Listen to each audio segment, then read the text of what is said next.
నందమూరి అందగాడు బాలకృష్ణ బాబీ కొల్లి కాంబినేషన్ లో వస్తున్న ఎన్బీకే 109 ఇక ముందస్తుగా వచ్చేస్తుందని చెప్పవచ్చు. ఈ సినిమాకి సంబంధించిన అప్డేట్స్ ఏవైతే ఉన్నాయో ఒక్కొక్కటిగా వచ్చే కొద్ది అభిమానుల్లో అయితే విపరీతమైన టెన్షన్ అయితే వస్తుందని చెప్పవచ్చు. ఈ సినిమాకు సంబంధించినంత వరకు నవంబర్ 15వ తేదీన టీజర్ విడుదల చేసేందుకు అయితే సిద్ధం అయిపోయారనే చెప్పవచ్చు. ఈ సినిమాకు సంబంధించినంత వరకు ఇప్పటికే ఎస్ఎస్ తమన్ ఈ సినిమా మ్యూజిక్ డైరెక్టర్ ఎవరైతే ఉన్నారో దీనికి సంబంధించిన రికార్డింగ్ అయితే కంప్లీట్ చేశాడు. ఈ సినిమా టీజర్ అయితే మామూలుగా ఉండదు, బాక్సులు బద్దలైపోవడానికి అయితే సిద్ధం అయిపోవాల్సిందే అనేసి ఇప్పటికైతే అభిమానులు అయితే చెప్తూ ఉన్నారు. ఈ సినిమాకు సంబంధించిన ట్రేడ్ సర్కిల్స్ లో మాత్రం పెద్ద ఎత్తునైతే చర్చ జరుగుతోంది. ముఖ్యంగా ఈ సినిమాకి సంబంధించిన టైటిల్ విషయానికి వచ్చినట్టయితే ఇప్పటికే 3-4 టైటిల్స్ అయితే అనుకున్నారు. అయితే బాలయ్య ఇప్పటికే హింట్ ఇచ్చాడు.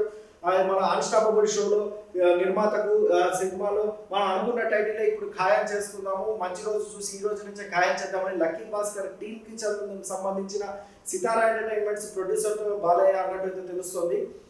ఇక ఈ సినిమాలో ముఖ్యంగా బాలయ్య ఎంట్రీ విషయంలో కావచ్చు, నా భూతో నా భవిష్యత్ ఏదైతే చెప్తున్నారు. ఇక ఈ సినిమాలో ముఖ్యంగా హైలైట్ ఏదైనా ఉందంటే అది ఈ సినిమా ఇంటర్వెల్ అనేది చెప్పవచ్చు. ఈ సినిమాలో ముఖ్యంగా బాలయ్య డాకు మహారాజ్ రూపంలో కానీ చూడండి, గుర్రం వేసుకొని ఎలా అవుతున్నాడు బాలయ్య గొడ్డలు పట్టుకొని.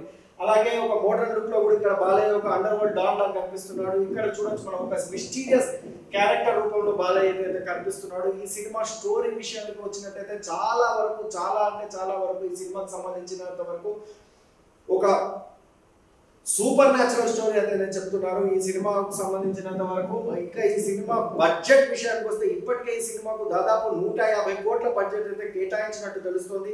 ఇక ఈ సినిమాను దాదాపు 170 నుంచి 80 కోట్లకు అమ్ముతున్నట్టు అయితే తెలుస్తుంది. ఇక ఈ సినిమా కలెక్షన్స్ విషయానికి వచ్చినట్లయితే దాదాపు 200 కోట్ల రూపాయల మార్కుతోని బాలయ్య బరిలోకి దిగుతున్నాడు. టార్గెట్ గా పెట్టుకొని 200 కోట్లు దాటినట్లయితే ఈ cinema super block buster hit గా వచ్చే అవకాశం ఉంటుంది. అయితే బాలయ్య గత సినిమాలతో పోల్చి చూసినట్లయితే ఈ టార్గెట్ అనేది కాస్త ఎక్కువనే చెప్పవచ్చు. అయినప్పటికీ కంటెంట్ విషయానికి వచ్చినట్లయితే ఇది ఖచ్చితంగా యూనిక్ కంటెంట్ అని చెప్పవచ్చు. ముఖ్యంగా పాన్ ఇండియా రేంజ్ లో ఈ సినిమాను విడుదల చేస్తున్నారు. దీంతో అటు హిందీ రాష్ట్రాల్లో కూడా ఈ సినిమాకు మంచి అప్లాజ్ వచ్చే అవకాశం ఉన్నట్టు తెలుస్తుంది.